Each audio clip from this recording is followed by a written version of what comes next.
Hello guys, welcome to my channel. আজকে আমি review করতে যাচ্ছি আমার এই নতুন সুজুকি জিক্সার এফআই ডিক্স বাইকটি নিয়ে। বাইকটি আমি প্রায় 1300 কিলোমিটার মতো চালিয়েছি।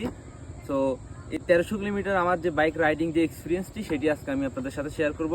বাইকটির ভালো দিক, খারাপ দিক, এভরিথিং।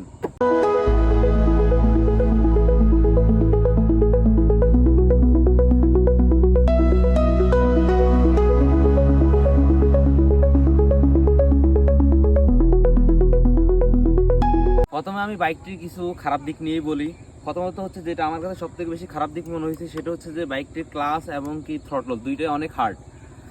মানে আপনি যদি বাইকটি ট্রাফিকের মধ্যে ইউজ করেন বা লং টাইম রাইড করেন তাহলে আপনার হাত ব্যথা হওয়ার সম্ভাবনা অনেক বেশি। তবে এই যে হার্ডটা এটা হয়তোবা যদি কেউ অন্যান্য বাইক চালিয়ে জিক্সার এটা চালায় তাহলে ওনার কাছে মনে হবে, কিন্তু আপনি যদি প্রথম থেকে জিক্সার বাইকটি ইউজ করেন তাহলে হয়তো আপনার কাছে এটা ফিল হবে না। তবে আমার কাছে ক্লাচ প্লাস থ্রটল দুইটা অনেক হার্ড মনে হয়েছে।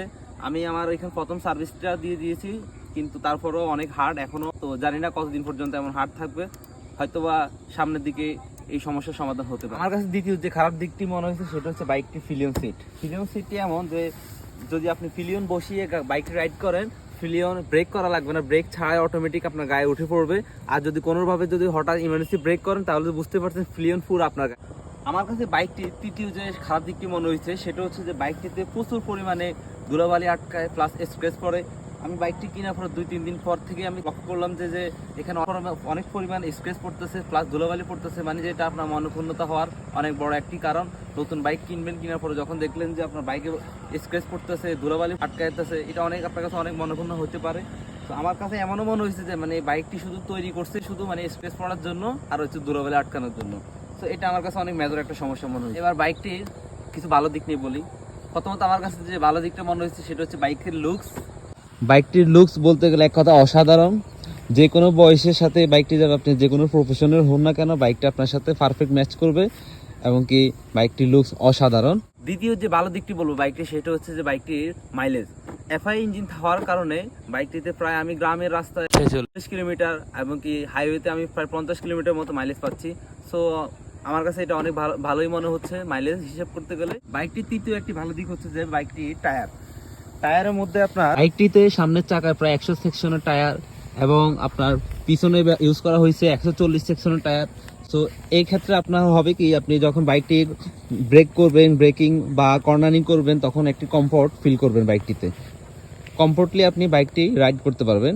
এটি আমার কাছে একটি ভালো দিক মনে হয়েছে। বাইকটি আমার আরেকটা ভালো দিক মনে হয়েছে সেটা হচ্ছে যে বাইকটি এয়ারকুল ইঞ্জিন হওয়া সত্ত্বেও বেশি হিট হয় না। বাইকটিতে রয়েছে 1000 ml ইঞ্জিন অয়েল ক্যাপাসিটি। বাইকটি আমার আরেকটা ভালো দিক মনে হয়েছে সেটা হচ্ছে যে বাইকটির হেডলাইট দেখতে যেমন সুন্দর তেমন আলো অনেক বেশি পাওয়া যায়।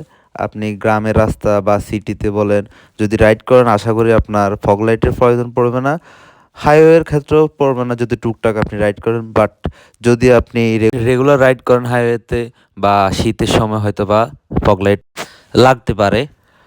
গতির কথা বলতে গেলে বাইকটি যথেষ্ট ভালো। বাইকটিতে ব্যবহার করা হয়েছে 14.6 বিপিএইচ পাওয়ার এবং 14 নিউটন মিটার টর্ক উৎপাদন করতে সক্ষম বাইকটি আরেকটি ভালো দিক হচ্ছে যে বাইকটির ওয়েট মাত্র 135 কেজি। এই জন্য বাইকটি রাইড করে অনেক কমফোর্ট পাওয়া যায়। এই ছিল আমার মাত্র 1300 কিলোমিটার রাইডিং এক্সপিরিয়েন্সের কিছু খুঁটিনাটি বিষয়। ইনশাল্লাহ নেক্সট ভিডিওতে আবার দেখা হবে। সেই পর্যন্ত সবাই ভালো থাকবেন, সুস্থ থাকবেন।